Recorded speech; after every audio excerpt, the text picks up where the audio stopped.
Cuando pensamos en una herencia, a menudo imaginamos una libertad total para decidir el destino de nuestros bienes, pero ¿es siempre así? Pues en Chile no exactamente. Hoy vamos a ver el delicado equilibrio que existe entre la voluntad de una persona y la protección que la ley le da a su familia. Esta es la gran pregunta, ¿verdad? A primera vista parece sencilla, pero la legislación chilena crea un marco muy claro que limita esa libertad. Vamos a desglosar cuáles son esos límites y, sobre todo, vamos a entender por qué existen. Bien, este es el recorrido que vamos a hacer. Empezamos con lo básico, luego nos metemos de lleno en las restricciones legales, vemos cómo se protegen ciertas partes de la herencia y al final tendremos una imagen clara de cómo se divide todo el patrimonio. De acuerdo, empecemos por el principio. Para entender bien todo esto, primero tenemos que hablar el mismo idioma, y la palabra clave aquí es asignación.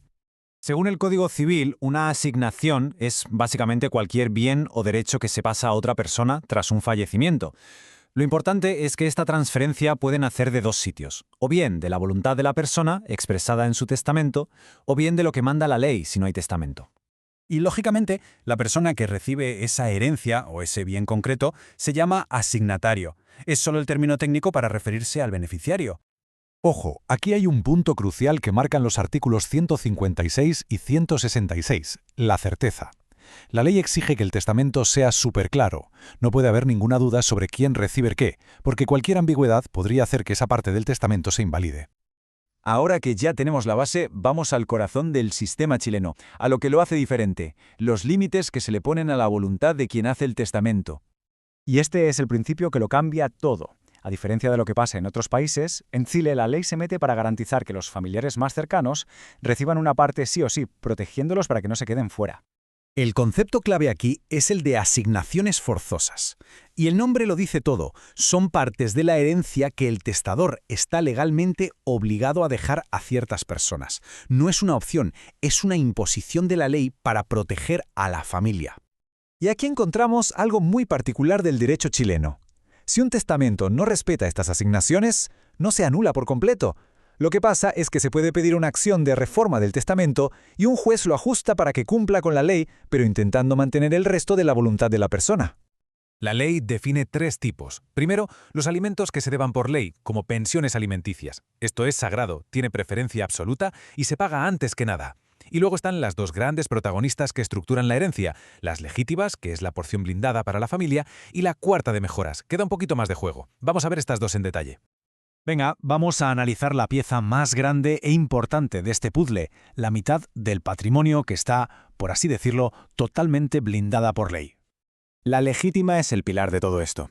Corresponde, como mínimo, a la mitad del patrimonio de la persona fallecida. El artículo 1181 la define como esa cuota reservada por ley para unos herederos forzosos a los que se llama legitimarios. ¿Y quiénes son estos legitimarios? Pues el artículo 1182 los deja muy claros. Son el núcleo duro de la familia. Los hijos o sus descendientes si han fallecido, los padres u otros ascendientes si no hay hijos, y el cónyuge que sobrevive. Aquí la ley distingue entre dos tipos, pero es fácil de entender. Por un lado está la legítima rigorosa, que es ese 50% base, el mínimo intocable. Pero, ¿y si la persona no ha dicho nada en su testamento sobre las otras partes que podía repartir? Pues esas porciones que quedan libres se suman a la parte obligatoria. Y así esa legítima rigorosa se convierte en una legítima efectiva, que al final puede ser bastante más del 50%. La ley protege la legítima de dos formas que son clave. Primero, dice que es intangible. Esto significa que se tiene que entregar limpia, sin condiciones, plazos o cargas que la compliquen. Y segundo, tiene preferencia absoluta. Se paga antes que cualquier otra cosa que el testador haya querido dejar por su cuenta.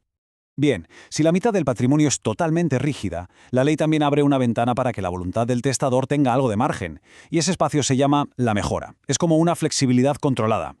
La cuarta de mejoras es exactamente un 25% del patrimonio. Aunque sigue siendo una asignación forzosa que debe ir a la familia, le da al testador la libertad de elegir a quién, dentro de ese círculo familiar, quiere favorecer o, como dice la ley, mejorar. Y aquí viene un detalle muy interesante del artículo 1184. Los que pueden recibir esta cuarta parte son los descendientes, ascendientes o el cónyuge, sean o no legitimarios.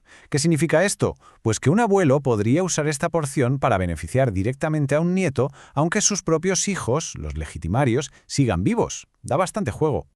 Eso sí, Hay una regla de oro, y lo dice el artículo 1198. La intención de mejorar tiene que ser explícita. Si en el testamento se le deja un bien a un hijo sin decir nada más, la ley asume que es parte de su legítima. Para que cuente como mejora, hay que decirlo alto y claro. Muy bien, ya hemos visto las piezas. Ahora vamos a juntarlas todas para ver la foto completa, para entender cómo se reparte una herencia en Chile. Este gráfico lo deja clarísimo. La mitad del patrimonio, el 50%, va para los legitimarios, sí o sí. Un 25% es la cuarta de mejoras, para favorecer a algunos familiares. Y solo el 25% que queda es la cuarta de libre disposición. Esta es la única parte sobre la que el testador tiene libertad absoluta para dejársela a quien quiera, sea familia, un amigo o una organización. Si lo ponemos en perspectiva, el modelo chileno de libertad restringida choca bastante con sistemas como el anglosajón, donde lo que prima es la libertad casi total del testador. El enfoque en Chile no está solo en la voluntad del individuo, sino en la protección económica y la cohesión de la familia. Al final, todo se reduce a esa idea, equilibrio. Las asignaciones forzosas no buscan anular los deseos de una persona, sino más bien encauzarlos dentro de un marco que reconoce que existen unos lazos y unas obligaciones familiares. Así que si volvemos a la pregunta del principio, ¿se puede dejar la herencia a quien uno quiera? En Chile la respuesta es sí, pero solo después de que la familia haya recibido la parte que la ley le garantiza.